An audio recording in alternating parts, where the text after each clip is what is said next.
Hello my dear students, welcome to my YouTube channel. ನನ್ನ ಹೆಸರು ಆಯಿಷಾ ದೊಡ್ಮನಿ. ಇವತ್ತಿನ ಈ ವಿಡಿಯೋದಲ್ಲಿ ನಾನು SSLC ಪರೀಕ್ಷೆ 2ರ ಗಣಿತ ವಿಷಯದ 4 ಅಂಕದ ಪ್ರಶ್ನೆಗಳನ್ನು ಸಾಲ್ವ್ ಮಾಡ್ತಾ ಇದ್ದೀನಿ. ಅದರಲ್ಲಿ ಇಂಪಾರ್ಟೆಂಟ್ ಆಗಿ ಬರುವಂತ ಸಮಾಂತರ ಶ್ರೇಣಿಗಳು ಈ ಪಾಠದ ಪ್ರಶ್ನೆಗಳನ್ನು ಸಾಲ್ವ್ ಮಾಡ್ತಾ ಇದ್ದೀನಿ. ಸರಿನಾ? ಇದರಲ್ಲಿ ಏನೇ ಡೌಟ್ ಇದ್ರೂ ಸಹಿತ ಕಮೆಂಟ್ ಬಾಕ್ಸ್ನಲ್ಲಿ ತಿಳಿಸಿ. ಮತ್ತೆ ವಿಡಿಯೋ ಏನಾದರೂ ಇಷ್ಟ ಆದರೆ ಲೈಕ್ ಮಾಡಿ, ಶೇರ್ ಮಾಡಿ. ಸರಿನಾ? ಮತ್ತು ಸಬ್ಸ್ಕ್ರೈಬ್ ಮಾಡೋದು ಮರಿಬೇಡ್ರಿ. ಓಕೆ, ಬನ್ನಿ ಈಗ ವಿಡಿಯೋನ ಸ್ಟಾರ್ಟ್ ಮಾಡೋಣ. ಮೊದಲನೇ ಕ್ವಶನ್ ನೋಡಿ ಏನು ಕೊಟ್ಟಿದ್ದಾರೆ ಅಂತ ಹೇಳಿ. ಇಂಗ್ಲೀಷ್ ಮೀಡಿಯಮಲ್ಲಿ ಬರೆದಿದ್ದೀನಿ ಈ ಸಲ. ಓಕೆನಾ? ಒಂದು ಕ್ವಶನ್ ಇಂಗ್ಲೀಷ್ ಮೀಡಿಯಮ್, ಒಂದು ಕ್ವಶನ್ ಕನ್ನಡ ಮೀಡಿಯಮಲ್ಲಿ ಮಾಡಿದ್ದೀನಿ. Okay. The sum of the 5th and the 9th term of an arithmetic progression is 40 and the sum of the 8th and 14th term is 64. Find the sum of 20 terms. ಇದರಲ್ಲಿ ಏನು ಕೊಟ್ಟಿದ್ದಾರೆ? We have to find the sum of the 20 terms. ಅಂದರೆ 20 ಪದಗಳ ಮೊತ್ತವನ್ನು ಕಂಡುಹಿಡಿಬೇಕು. Some ಅಂತ ಬಂದ ತಕ್ಷಣ ಅಂದರೆ 20 ಅಷ್ಟೇ ಬಂದಿದೆ, 20th ಅಂತೇಳಿ ಬರಲಿಲ್ಲ. ಏನು ಬಂದಿದೆ? 20 ಟರ್ಮ್ ಅಂತ ಬಂದಿದೆ. ಅಂದರೆ 20 ಪದಗಳ ಮೊತ್ತವನ್ನು ಕಂಡುಹಿಡಿಬೇಕು, 20 ಪದಗಳನ್ನು ಕೂಡಿಸ್ಬೇಕು ಅಂಥೇಳಿ. ಈ ಸಮ್ಮನ್ನು ಕಂಡುಹಿಡಿಯಲಿಕ್ಕೆ ಒಂದು ಫಾರ್ಮುಲಾ ಇದೆ.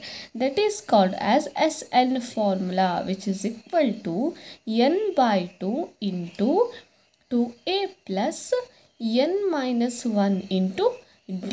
ಇದರಲ್ಲಿ ನಮ್ಗೆ ಏನೇನು ಬೇಕಾಗುತ್ತೆ? We require n, a and d. ಸರಿನಾ? ಇದಿಷ್ಟನ್ನು ಕಂಡು ಹಿಡಿದು ಈ ಫಾರ್ಮುಲಾದಲ್ಲಿ ಅಪ್ಲೈ ಮಾಡಿದ್ರಾಯ್ತು, ಈ ಲೆಕ್ಕಕ್ಕೆ ಸೊಲ್ಯೂಷನ್ ಸಿಗುತ್ತೆ. ಸರಿನಾ? ಇದನ್ನು ಕಂಡು ಹಿಡಿಯೋದು ಹೇಗಪ್ಪ? ಸರಿ, ಅವರು ಸ್ಟಾರ್ಟಿಂಗಲ್ಲೇ ಒಂದು ಸ್ವಲ್ಪ ಹಿಂಟನ್ನು ಕೊಟ್ಟಿರ್ತಾರೆ, ಒಂದು ಸ್ವಲ್ಪ ಲೈನ್ಸನ್ನು ಕೊಟ್ಟಿರ್ತಾರೆ. ಅದರ ಮುಖಾಂತರ ಕಂಡುಹಿಡಬೇಕು. ಆ ಲೈನ್ಸ್ ಯಾವ್ಯಾವುದು ನೋಡ್ರಿ. The sum of the fifth ಅಂತ ಕೊಟ್ಟಿದ್ರೆ ಅದೇನದು A5 ಅಂತ ಹೇಳಿ. ಸರಿನಾ? Sum of the A5 and ninth ಅಂತಂದ್ರೇನು? A9 9th term of an arithmetic progression is 40. ಇಲ್ಲಿ ತನಕ ಫಸ್ಟ್ ಲೈನ್ ಏನು ಕೊಟ್ಟಿದ್ದಾರೆ? ಸಮ್ ಆಫ್ ದಿ ಫಿಫ್ತ್ ಅಂದರೆ A5. ಸಮ್ ಮಾಡಬೇಕು, ಅದನ್ನು ಕೂಡಿಸ್ಬೇಕು. ಸರಿನಾ? ಇದು ಒಂದನೇ ಇಕ್ವೇಷನ್ ನೋಡ್ರಿ. Some of the 5th term ಅಂದರೆ A5 ಪ್ಲಸ್ ಸಮ್ ಅಂತ ಕೊಟ್ಟಿದ್ದಾರಲ್ಲ, ಸೊ ಪ್ಲಸ್ ಬರುತ್ತೆ. ಆ್ಯಂಡ್ ದಿ ನೈನ್ತ್ ಟರ್ಮ್ ಅಂದ್ರೇನು? A9. ಸರಿನಾ? Equal to of an arithmetic progression is 40. ಇದು ಎರಡರ ಸಮ್ ಏನಾಗುತ್ತೆ? 40 ಅಂತ ಹೇಳಾಗುತ್ತೆ. ಓಕೆನಾ? ಈಗ ಇದೆರಡನ್ನು ಸಾಲ್ವ್ ಮಾಡಿದ್ರೆ ಒಂದು ಇಕ್ವೇಷನ್ ಸಿಗುತ್ತೆ, ಅದನ್ನು ಸಾಲ್ವ್ ಮಾಡೋಣ ಬರ್ರಿ. ಓಕೆ, ನೋಡ್ರಿ. A5 ಅಂತ ಇದೆ. A5ನ ಜನರಲ್ ಫಾರ್ಮುಲಾ ಏನಾಗುತ್ತೆ ಹೇಳ್ರಿ? A ಪ್ಲಸ್ 4D ಅಂತ ಹೇಳಾಯ್ತು. ಹೌದಾ? ಆಮೇಲೆ ಯಾವ ಚಿಹ್ನೆ ಕಾಣಿಸ್ತಾ ಇದೆ? ಪ್ಲಸ್ ಕಾಣಿಸ್ತಾ ಇದೆಯಾ? ಪ್ಲಸ್ ಅಂತ ಹೇಳಿ ಬರೀರಿ. A9ನ ಜನರಲ್ ಫಾರ್ಮುಲಾ ಏನಾಗುತ್ತೆ? A ಪ್ಲಸ್ 8D ಅಂತ ಹೇಳಾಗುತ್ತೆ. ಈಕ್ವಲ್ ಟು 40 ಇದೆಯಲ್ಲ, ಸೊ 40 ಅಂತ ಹೇಳಿ ಬರೀರಿ. ಈಗ ಇಲ್ಲೂ A ಕಾಣಿಸ್ತಾ ಇದೆ, ಇಲ್ಲೂ A ಕಾಣಿಸ್ತಾ ಇದೆ. A ಪ್ಲಸ್ A ಏನಾಗುತ್ತೆ? 2A plus 4D plus 8D ಏನಾಯಿತು? 4D plus 8D is 12D. Okay, which is equal to 40. ಇಲ್ಲಿ ನೋಡ್ರಿ ಏನಾಗುತ್ತೆ? ಇಲ್ಲಿ 2A ಇದೆ, 12D ಇದೆ. ಎರಡರಲ್ಲೂ 2 ಕಾಮನ್ ಇದೆ. ಹೌದಾ? So take it as 2 common. And remaining ಇಲ್ಲೇನು ಉಳಿತು ಹೇಳ್ರಿ? 2Aದಲ್ಲಿ 2 ಕಾಮನ್ ತೆಗೆದ್ರೆ A ಪ್ಲಸ್ ಇಲ್ಲೇನಾಗುತ್ತೆ? 6D. 2 6 12. ಸೊ 6D ಉಳಿತು, ವಿಚ್ ಇಸ್ ಈಕ್ವಲ್ ಟು 40. ಈಗ ಈ 2 ಇದೆಯಲ್ಲ, ಇದು ಮಲ್ಟಿಪ್ಲಿಕೇಶನಲ್ಲಿದೆ. ಈ ಕಡೆ ತೊಗೊಂಡು ಹೋಗೋಣ. ಏನಾಗುತ್ತೆ? ಡಿವಿಷನಲ್ಲಿ ಬರುತ್ತೆ. ಓಕೆನಾ? A plus 6D which is equal to 40. ಈ ಕಡೆ 2 ತಂದಾಗ divided by 2. 2 1s 2 2s 4 2 0s 0. ಓಕೆ, A plus 6D which is equal to 20 ಅಂತ ಹೇಳಿ ಬಂತು. This is equation 1. ಓಕೆ, ಸರಿ. ಈಗ ಮತ್ತೆ ವಾಪಸ್ಸು ಕ್ವಶನನ್ನು ನೋಡೋಣ ಬರ್ರಿ, ಏನು ಕೊಟ್ಟಿದ್ದಾರೆ ಅಂತ ಹೇಳಿ. ನೋಡ್ರಿ, ಇಲ್ಲಿ ತನಕ ಅರ್ಥ ಮಾಡ್ಕೊಂಡಿದ್ವಿ ಅಲ್ವಾ? ಈಗ ನೆಕ್ಸ್ಟ್ ನೋಡ್ರಿ. The sum of the 8th ಅಂತಂದ್ರೆ ಏನರ್ಥ ಹೇಳ್ರಿ? A8. ಸರಿನಾ? ಇದು ಎರಡನೇ ಇಕ್ವೇಷನ್ ಬರುತ್ತೆ ಇಲ್ಲಿಂದ. A8 ಆ್ಯಂಡ್ 14th ಅಂದರೆ ಏನರ್ಥ ಹೇಳ್ರಿ A 14 which is equal to 14 term is 64. ಇಲ್ಲಿ 40 ಅಂತ ಕೊಟ್ಟಿದ್ರು, ಇಲ್ಲೇನಂತ ಕೊಟ್ಟಿದ್ದಾರೆ 64 ಅಂತ ಹೇಳಿ ಕೊಟ್ಟಿದ್ದಾರೆ. ಸರಿನಾ? ಈಗ ಈ ಇಕ್ವೇಷನನ್ನು ಸಾಲ್ವ್ ಮಾಡಿದ್ರೆ ಇಲ್ಲಿ ಸಿಕ್ಕಿದೆಯಲ್ಲ ಇದೇ ಥರ ಇಲ್ಲೊಂದು ಇಕ್ವೇಷನ್ ಸಿಗುತ್ತೆ. ಅದು ಎರಡನ್ನು ಯಾವುದಾದ್ರೂ ವಿಧಾನದಲ್ಲಿ ಏನು ಮಾಡಬೇಕು, ಸಾಲ್ವ್ ಮಾಡಬೇಕು. ಓಕೆನಾ? ಸರಿ, A8 ಇದೆಯಲ್ಲ ಅದರ ಜನರಲ್ ಫಾರ್ಮುಲಾ ಏನಾಗುತ್ತೆ, A ಪ್ಲಸ್ 7D ಒಂದು ಲೆಸ್ ದೆನ್ ಆಗುತ್ತೆ. ಓಕೆ, ಪ್ಲಸ್ A14 ಇಂದ ಏನಾಗುತ್ತೆ A plus 13D which is equal to 64. ಇಲ್ಲಿ ನೋಡ್ರಿ A plus A which is equal to 2A plus 7D plus 13D ಎಷ್ಟಾಗುತ್ತೆ 20D which is equal to ಏನಾಯಿತು 64.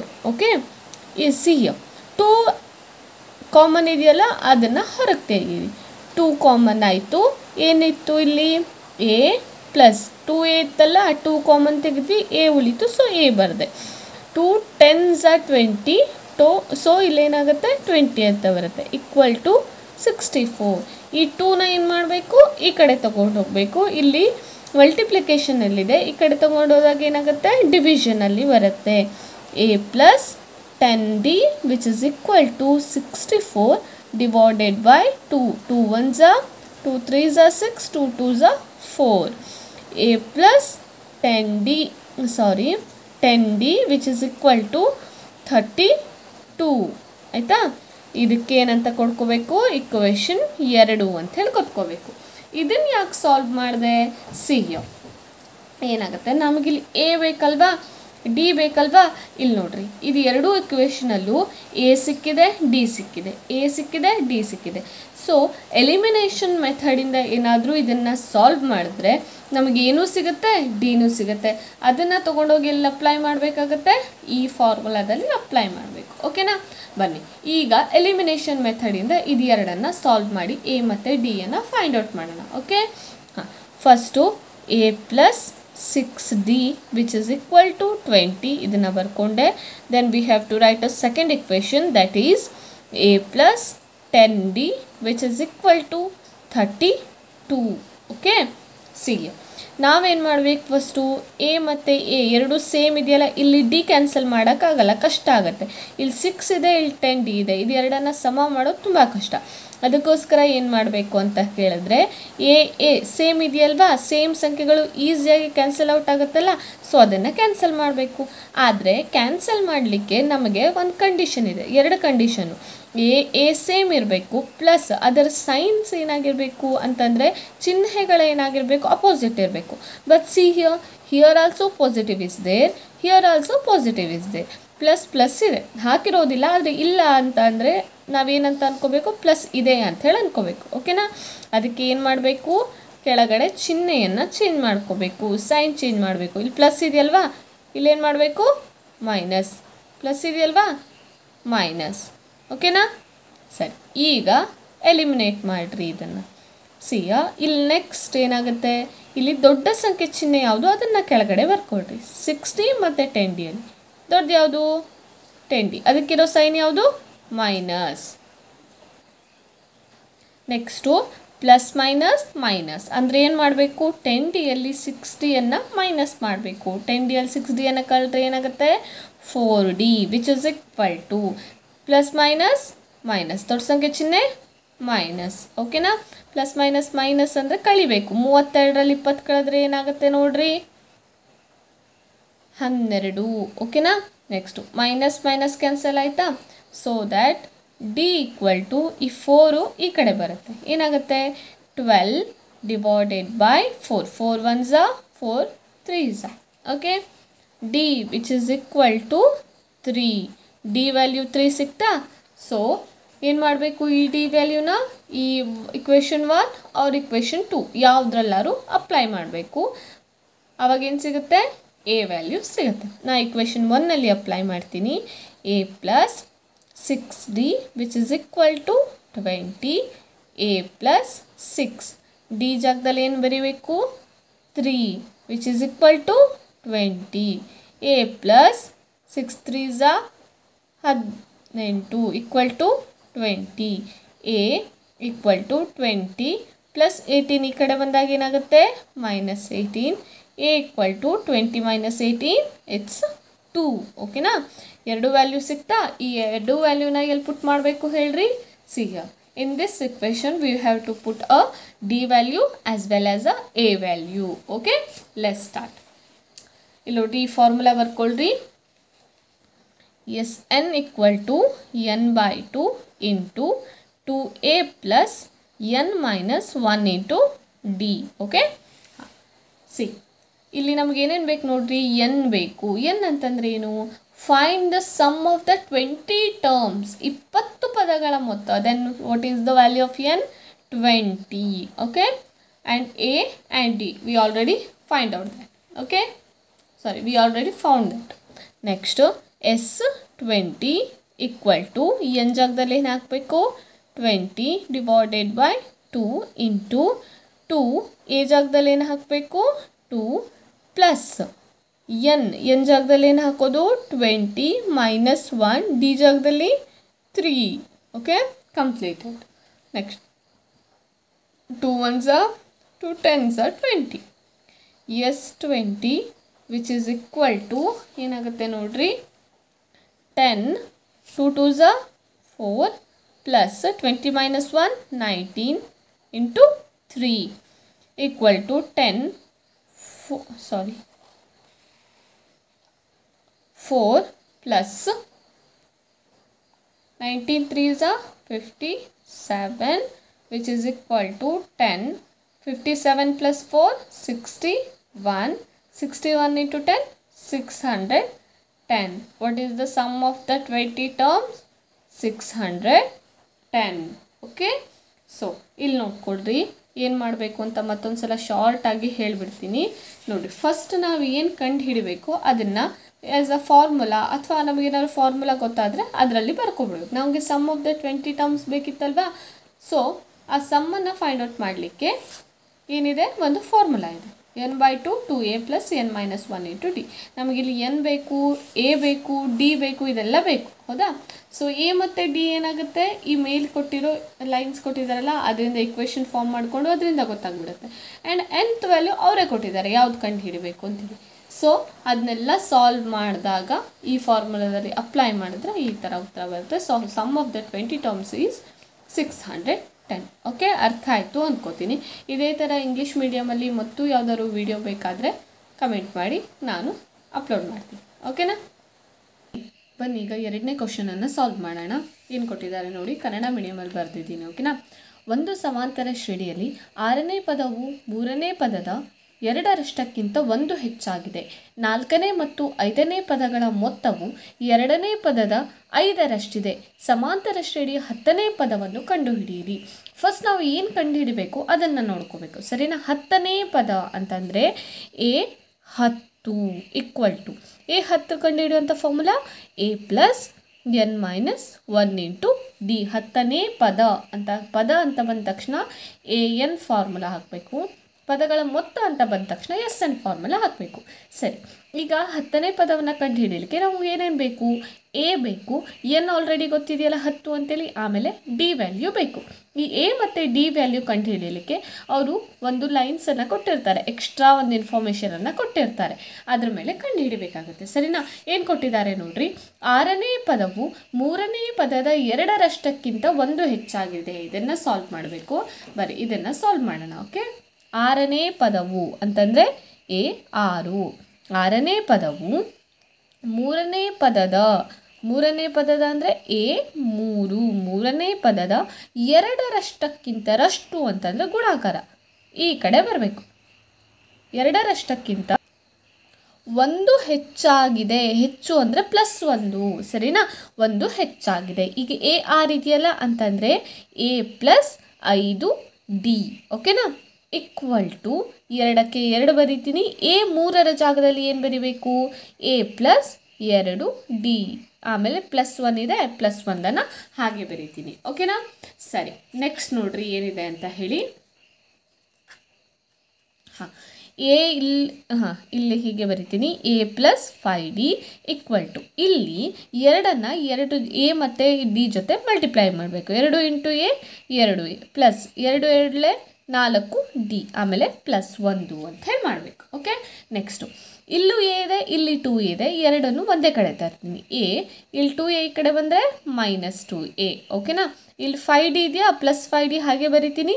ಈ plus 4dಯನ್ನು equal to ಈ ಕಡೆ ತಂದಾಗ ಏನಾಗುತ್ತೆ -4d ಅಂತ ಹೇಳಾಗುತ್ತೆ. ಆಮೇಲೆ ಈ ಪ್ಲಸ್ 1 ಈಕ್ವಲ್ ಟು ಇದೇ ಕಡೆ ಇರ್ತೀನಿ. ಸೊ +1 ಹಾಗೆ ಇರುತ್ತೆ. ಓಕೆನಾ, ಇಲ್ಲಿ ನೋಡ್ಕೊಳ್ರಿ a -2a ದೊಡ್ಡ ಸಂಖ್ಯೆ ಚಿಹ್ನೆ ಯಾವುದು ಮೈನಸ್. ಈಗ ಪ್ಲಸ್ ಮೈನಸ್ ಅಂದರೆ 2aದಲ್ಲಿ a ಕಳಿಬೇಕು. ಏನಾಗುತ್ತೆ answer a plus D -4d. 5dಯಲ್ಲಿ 4d ಕಳೆದ್ರೆ ಎಷ್ಟು +1d. 1d ಅಂದರೆ 1 ಬರೆಯೋ ಅವಶ್ಯಕತೆ ಇಲ್ಲ. ಸೊ ಡಿ ಅಂತ ಅಷ್ಟೇ ಬರೆದೆ. ಇಲ್ಲಿ 1 ಇತ್ತು 1 ಅಂತ ಬರೆದೆ. ಯಾವಾಗೂ ನಮ್ಮ ಇಕ್ವೇಷನಲ್ಲಿ ಸ್ಟಾರ್ಟಿಂಗಲ್ಲಿ ಮೈನಸ್ ಬರೋಂಗಿಲ್ಲ, ಸರಿನಾ? ಆವಾಗ ಅದು ಸರಿ ಆಗಲ್ಲ ಲೆಕ್ಕ ಮಾಡಲಿಕ್ಕೆ. ಅದಕ್ಕೋಸ್ಕರ ಏನು ಮಾಡ್ತೀನಿ, ಇಡೀ ಇಕ್ವೇಷನನ್ನು ಮೈನಸ್ಸಿಂದ ಮಲ್ಟಿಪ್ಲೈ ಮಾಡಿಬಿಟ್ಟು ಈ ಮೈನಸ್ಸನ್ನು ತೆಗಿತೀನಿ. ಆವಾಗ ಏನಾಗುತ್ತೆ, ಜಸ್ಟ್ ಏನಿಲ್ಲ, ಚಿಹ್ನೆಗಳು ಚೇಂಜ್ ಆಗ್ತಾ ಬರ್ತವೆ ಅಷ್ಟೇ. ಮೈನಸ್ ಎ ಇದ್ದಿದ್ದು ಪ್ಲಸ್ ಎ, ಪ್ಲಸ್ ಡಿ ಇದ್ದಿದ್ದು -d ಈಕ್ವಲ್ ಟು +1 ಇದ್ದಿದ್ದು -1 ಅಂತೇಳಿ ಆಗುತ್ತೆ. ಸರಿನಾ? ಇದನ್ನು ಏನಂತೀನಿ, ಇಕ್ವೇಷನ್ 1 ಅಂತೇಳಿ ಹೆಸರು ಕೊಡ್ತೀವಿ. ಓಕೆ, ಈಗ ಇಕ್ವೇಷನ್ 1 ಸಿಕ್ತು. ಇಕ್ವೇಷನ್ 2 ಸಾಲ್ವ್ ಮಾಡಬೇಕು. ಏನಿದೆ ನೋಡ್ರಿ, 4ನೇ ಮತ್ತು 5ನೇ ಪದಗಳ ಮೊತ್ತ. 4ನೇ ಅಂತಂದರೆ ಎಷ್ಟನೇ ಪದ a4 ಪ್ಲಸ್ 5ನೇ ಪದ ಅಂದರೆ a5. 4ನೇ ಮತ್ತು 5ನೇ ಪದಗಳ ಮೊತ್ತ ಅಂದರೆ ಪ್ಲಸ್ ಹಾಕಿದ್ದೀನಿ, ಈಕ್ವಲ್ ಟು 2ನೇ ಪದದ 5ರಷ್ಟಿದೆ. 2ನೇ ಪದ ಅಂದ್ರೇನು a2. 2ನೇ ಪದದ 5ರಷ್ಟಿದೆ, 5 ಅಂತ ಹೇಳಿ ಬರೆದೆ. ಓಕೆನಾ, ನೆಕ್ಸ್ಟ್ ನೋಡ್ರಿ, a4 ಅಂದರೆ a plus 3d plus a5 ಅಂದರೆ a plus 4d equal to 5 ಹಾಗೆ ಬರಿತೀನಿ. a2 ಅಂದರೆ ಏನು ಹೇಳ್ರಿ, a ಪ್ಲಸ್ d ಅಂತ ಹೇಳಿ. ಓಕೆ, ನೆಕ್ಸ್ಟ್ ನೋಡ್ರಿ, a ಇಲ್ಲೇ ಇದೆ, a ಇಲ್ಲಿದೆ, a ಇಲ್ಲಿದೆ. ಎಷ್ಟಾಗುತ್ತೆ, a plus a 2a plus ಆಮೇಲೆ 3d ಪ್ಲಸ್ 4d ಎಷ್ಟು ಡಿ ಆಯಿತು 7d ಈಕ್ವಲ್ ಟು ಇಲ್ಲಿಂದ multiply 5 into a 5a plus 5 into d 5d. Next ನೋಡ್ರಿ, ಇಲ್ಲಿ 2a ಇದೆ, ಇಲ್ಲಿ 5a ಇದೆ, ಎಲ್ಲನೂ ಒಂದೇ ಕಡೆ ತರ್ತೀನಿ. 2a ಪ್ಲಸ್ 5 ಎಲ್ಲ ಇದೆಯಲ್ಲ, ಈ ಕಡೆ ತಂದಾಗ ಏನಾಗುತ್ತೆ -5a ಪ್ಲಸ್ ಇಲ್ಲಿ 7d ಇದೆಯಲ್ಲ, ಅದನ್ನು ಹಾಗೆ ಇಡ್ತೀನಿ. ಇಲ್ಲಿ 5d ತರ್ತೀನಿ, ಏನಾಗುತ್ತೆ -5d which is equal to 0. ಏನೂ ಇಲ್ಲ ಅಲ್ಲ, ಈ ಕಡೆ ಏನೂ ಉಳಿದಿಲ್ಲ, ಸೊ 0. ಓಕೆನಾ, ನೆಕ್ಸ್ಟ್ ನೋಡ್ರಿ, 2a - 5a ಅಂತಂದರೆ -3a. 7d - 5d ಅಂತಂದರೆ ಪ್ಲಸ್ 2d. ದೊಡ್ಡ ಸಂಖ್ಯೆ ಚಿಹ್ನೆ ಪ್ಲಸ್ ಅಲ್ವಾ, ಅದಕ್ಕೆ ಈಕ್ವಲ್ ಟು 0. ನಾ ಹೇಳಿದ್ದೆ ಅಲ್ವಾ, ಸ್ಟಾರ್ಟಿಂಗಲ್ಲಿ ಯಾವತ್ತೂ ಮೈನಸ್ ಬೇಡ ಅಂಥೇಳಿ. ಅದಕ್ಕೆ ಏನು ಮಾಡಬೇಕು, ಎಲ್ಲ ಕಡೆ ಮೈನಸ್ಸಿಂದ ಮಲ್ಟಿಪ್ಲೈ ಮಾಡಿದಾಗ ಚಿಹ್ನೆ ಚೇಂಜ್ ಆಗುತ್ತೆ. 3a - 2d ಈಕ್ವಲ್ ಟು 0 ಅಂಥೇಳಿ. ಇದನ್ನು ನಾನೇನು ಮಾಡ್ತೀನಿ, ಇಕ್ವೇಷನ್ 2 ಅಂಥೇಳಿ ಬರಿತೀನಿ. ಸರಿನಾ? ಈಗ ಈ ಎರಡೂ ಇಕ್ವೇಷನನ್ನು ಏನು ಮಾಡಬೇಕು, ವರ್ಜಿಸುವ ವಿಧಾನದಿಂದ ಸಾಲ್ವ್ ಮಾಡಬೇಕು. a - d ಈಕ್ವಲ್ ಟು -1 ಏನಾಯಿತು, next 3a - 2d equal to 0 ಅಂಥೇಳಿ. ನಮಗೇನಾಗಬೇಕು, a ಆದರೂ ಸೇಮ್ ಇರಬೇಕು, ಇಲ್ಲ d ಆದರೂ ಸೇಮ್ ಇರಬೇಕು. ಇಲ್ಲಿ ನೋಡ್ರಿ, a ಆದರೂ ಸೇಮ್ ಇದೆಯಾ, ಇಲ್ಲ. d ಸೇಮ್ ಇದೆಯಾ, ಇಲ್ಲ. ಸೊ ಸೇಮ್ ಮಾಡ್ಕೊಳ್ಳೋಣ. ಇಲ್ಲಿ ನಾನೇನು ಮಾಡಬೇಕು, 2d ಆಗಬೇಕು ಅಂದರೆ ಇಲ್ಲಿ 2ರಿಂದ ಮಲ್ಟಿಪ್ಲೈ ಮಾಡಬೇಕು. ಸೊ ಈ ಇಕ್ವೇಷನ್ನ 2ರಿಂದ ಮಲ್ಟಿಪ್ಲೈ ಮಾಡ್ತೀನಿ. ಏನಾಗುತ್ತೆ, 2a - 2d ಈಕ್ವಲ್ ಟು -2 ಅಂತ ಹೇಳಾಯಿತು. ಈ ಇಕ್ವೇಷನನ್ನು ಹಾಗೆ ಇಡ್ತೀನಿ. ಸೊ ಇದನ್ನು ಬರಿತೀನಿ, 3a - 2d equal to 0. So ಇಲ್ಲಿ ಕೆಳಗಡೆ ಚಿಹ್ನೆ ಚೇಂಜ್ ಆಗುತ್ತೆ, ಯಾಕಂದರೆ ಮೈನಸ್ ಸೇಮ್ ಬರೋ ಹಾಗಿಲ್ಲ, ಗೊತ್ತಿದೆ ಅಲ್ವಾ. ಇಲ್ಲಿ ಮೈನಸ್ ಆಯಿತು, ಇಲ್ಲಿ ಪ್ಲಸ್ ಆಯಿತು, ಇಲ್ಲಿ ಮೈನಸ್ ಆಯಿತು. ಓಕೆನಾ, ನೆಕ್ಸ್ಟ್ ನೋಡ್ರಿ, ಇದೆರಡನ್ನು ಕ್ಯಾನ್ಸಲ್ ಮಾಡ್ತೀನಿ. -2d ಪ್ಲಸ್ 2d ಆಯಿತಾ. ಇಲ್ಲಿ ದೊಡ್ಡ ಸಂಖ್ಯೆ ಚಿಹ್ನೆ ಯಾವುದು ಮೈನಸ್, ಪ್ಲಸ್ ಮೈನಸ್ 3aದಲ್ಲಿ 2a ಕಳೆದ್ರೆ 1a which is equal to, ಇಲ್ಲಿ ದೊಡ್ಡ ಸಂಖ್ಯೆ ಚಿಹ್ನೆನೂ ಮೈನಸ್ಸೇ. 2ರಲ್ಲಿ 0 ಕಳೆದ್ರೆ ಮೈನಸ್ ಪ್ಲಸ್ ಮಾಡಬೇಕು. 2ರಲ್ಲಿ 0 ಕೂಡಿಸಿದ್ರೆ 2, ಮೈನಸ್ ಕ್ಯಾನ್ಸಲ್ ಆಯಿತು. a ವ್ಯಾಲ್ಯೂ ಎಷ್ಟು ಬಂತು, 2 ಅಂತ ಹೇಳಿ ಬಂತು. ಓಕೆನಾ, ಈ a ವ್ಯಾಲ್ಯೂನ ಇದು ಯಾವುದಾದ್ರು ಇಕ್ವೇಷನ್, ಈ ಇಕ್ವೇಷನ್ 1 ಅಥವಾ ಇಕ್ವೇಷನ್ 2ರಲ್ಲಿ ಹಾಕಿದ್ರೆ d ವ್ಯಾಲ್ಯೂ ಸಿಗುತ್ತೆ. ಸೊ ನಾನು ಇರೋ ಇಕ್ವೇಷನ್ 1 ಕಾಣಿಸ್ತಾ ಇದೆಯಾ, ಅದನ್ನು ಹಾಕ್ತೀನಿ. A minus D which is equal to -1. A ಜಾಗದಲ್ಲಿ ಏನು ಮಾಡಬೇಕು 2 minus D equal to -1. Minus D ಹಾಗೆ ಇರಲಿ, -1 ಇಲ್ಲಿರಲಿ. ಈ 2 ಆ ಕಡೆ ಹೋದಾಗ -2 ಆಗುತ್ತೆ. Minus D equal to minus minus plus, ದೊಡ್ಡ ಸಂಖ್ಯೆ ಚಿಹ್ನೆ ಮೈನಸ್, 2ರಲ್ಲಿ 1 ಕೂಡಿಸಿದ್ರೆ 3, ಮೈನಸ್ ಮೈನಸ್ ಪ್ಲಸ್ ಅಲ್ವಾ, ಅದಕ್ಕೆ ಕೂಡಿಸ್ಬೇಕು. 2ರಲ್ಲಿ 1 ಕೂಡಿಸಿದ್ರೆ 3, ಈ ಮೈನಸ್ ಹೋಯಿತು, ಈ ಮೈನಸ್. ಡಿ ವ್ಯಾಲ್ಯೂ ಏನು ಬಂತು 3 ಅಂತ ಹೇಳಿ ಬಂತು. ಮೇ ಬಿ ಈ ಸಮ್ ಅರ್ಥ ಆಗಿದೆ ಅಂತ ತಿಳ್ಕೊತೀನಿ. ಇಲ್ಲಿ ಎ ವ್ಯಾಲ್ಯೂ ಇದೆಯಲ್ಲ, ಈ ಎ ವ್ಯಾಲ್ಯೂನ ಈ ಇಕ್ವೇಷನಲ್ಲಿ ಅಪ್ಲೈ ಮಾಡಿದ್ದೀನಿ. A minus D equal to -1. A ಜಾಗದಲ್ಲಿ 2, ಮೈನಸ್ಸಿಗೆ ಮೈನಸ್, ಡಿಗೆ D equal to -1. Minus D ಹಾಗೆ ಇಟ್ಟಿದ್ದೀನಿ, -1. ಈ 2 ಆ ಕಡೆ ತೊಗೊಂಡೋದಾಗ -2 ಆಗುತ್ತೆ. ಯಾಕಂದರೆ ಇಲ್ಲಿ ಪ್ಲಸ್ ಚಿಹ್ನೆ ಇದೆಯಲ್ಲ, ಏನೂ ಇಲ್ಲ ಅಂದರೆ ಪ್ಲಸ್ ಚಿಹ್ನೆ, ಆ ಕಡೆ ತೊಗೊಂಡೋದಾಗ -2. ಮೈನಸ್ ಡಿ ಹಾಗೆ ಇರಲಿ, ಇಲ್ಲಿ ದೊಡ್ಡ ಸಂಖ್ಯೆ ಚಿಹ್ನೆ ಮೈನಸ್ ಮೈನಸ್ ಪ್ಲಸ್ ಅಂದರೆ ಕೂಡಿಸ್ಬೇಕು. 2ರಲ್ಲಿ 1 ಕೂಡಿಸಿದ್ರೆ 3, ಆವಾಗ ಡಿ ವ್ಯಾಲ್ಯೂ ಸಿಗುತ್ತೆ. ಈ ಎ ವ್ಯಾಲ್ಯೂ ಮತ್ತು ಈ ಡಿ ವ್ಯಾಲ್ಯೂನ ಎಲ್ಲಿ ಅಪ್ಲೈ ಮಾಡ್ಬೇಕು ಹೇಳ್ರಿ, ಇಲ್ಲಿ ಅಪ್ಲೈ ಮಾಡಬೇಕು. ಆವಾಗ ನಮಗೆ 10ನೇ ಪದ ಸಿಗುತ್ತೆ. ಓಕೆನಾ? ಅದೇನಾಗಿತ್ತು ಹೇಳ್ರಿ, A10 equal to A plus n minus 1 into D ಅದರಲ್ಲಿ ಹಾಕಬೇಕಿತ್ತು. A10 ಈಕ್ವಲ್ ಟು ಎ ಜಾಗದಲ್ಲಿ ಏನು ಹಾಕಬೇಕು ನೋಡ್ರಿ 2 ಪ್ಲಸ್ ಬ್ರ್ಯಾಕೆಟ್ ಇದೆ ಎನ್ ಜಾಗದಲ್ಲಿ 10ನೇ ಪದ, ಸೊ 10 -1. ಡಿ ಜಾಗದಲ್ಲಿ 3 ಈಕ್ವಲ್ ಟು 2 ಪ್ಲಸ್ 10ರಲ್ಲಿ 1 ಕಳೆದ್ರೆ 9, ಇಲ್ಲಿ 3 equal to 2 plus 9 3 27 equal to 2 plus 27 29. ಹಾಗಾದರೆ 10ನೇ ಪದ ಎಷ್ಟು 29 ಅಂತ ಹೇಳಿ ಬರುತ್ತೆ. ಓಕೆನಾ? ಲೆಕ್ಕ ಅರ್ಥ ಆಗಿದೆ ಅಂತ ತಿಳ್ಕೊತೀನಿ. ಆಲ್ಮೋಸ್ಟ್ ಎಲ್ಲ ಲೆಕ್ಕನೂ ಇದೇ ಮೆಥಡಲ್ಲೇ ಮಾಡೋದಿರುತ್ತೆ. ಇಕ್ವೇಷನನ್ನು ಕೊಟ್ಟಿರ್ತಾರೆ, ಆ ಲೈನ್ಸನ್ನು ಸಾಲ್ವ್ ಮಾಡಿಕೊಂಡು ಈ ಥರ 2 ಇಕ್ವೇಷನನ್ನು ಕಂಡು ಹಿಡಿದು ಅದು ಎಲಿಮಿನೇಷನ್ ಮೆಥಡ್ ಅಂದರೆ ವರ್ಜಿಸುವ ವಿಧಾನದಲ್ಲಿ ಸಾಲ್ವ್ ಮಾಡಿದ್ರೆ ಆಯಿತು. ಸೊ ವರ್ಜಿಸುವ ವಿಧಾನ ಎಷ್ಟು ಇಂಪಾರ್ಟೆಂಟು ಅಂತ ನೋಡ್ಕೊಳ್ರಿ. ಸರಿನಾ? ಓಕೆ, ಅರ್ಥ ಆಗಿದೆ ಅಂತ ತಿಳ್ಕೊತೀನಿ. ಸರಿ, ಈ ಒಂದು ವಿಡಿಯೋದಲ್ಲಿ ನಾನು 2 ಲೆಕ್ಕಗಳನ್ನು ಬಿಡಿಸಿದ್ದೀನಿ. ಒಂದು ಇಂಗ್ಲೀಷ್ ಮೀಡಿಯಮ್, ಒಂದು ಕನ್ನಡ ಮೀಡಿಯಮ್ ಲೆಕ್ಕ. ಸೊ ಇದೇ ಥರದ್ದು ಮತ್ತು ಸುಮಾರು ಲೆಕ್ಕಗಳು ಬೇಕು, ಪ್ರಾಬ್ಲಮನ್ನು ಸಾಲ್ವ್ ಮಾಡಬೇಕು ಅಂತಂದರೆ ಕಮೆಂಟ್ ಮಾಡಿ. ಓಕೆನಾ? ಈ ವಿಡಿಯೋ ಏನಾದರೂ ಇಷ್ಟ ಆದರೆ ಲೈಕ್ ಮಾಡಿ, ಶೇರ್ ಮಾಡಿ, ಸಬ್ಸ್ಕ್ರೈಬ್ ಮಾಡಿ. Thank you so much.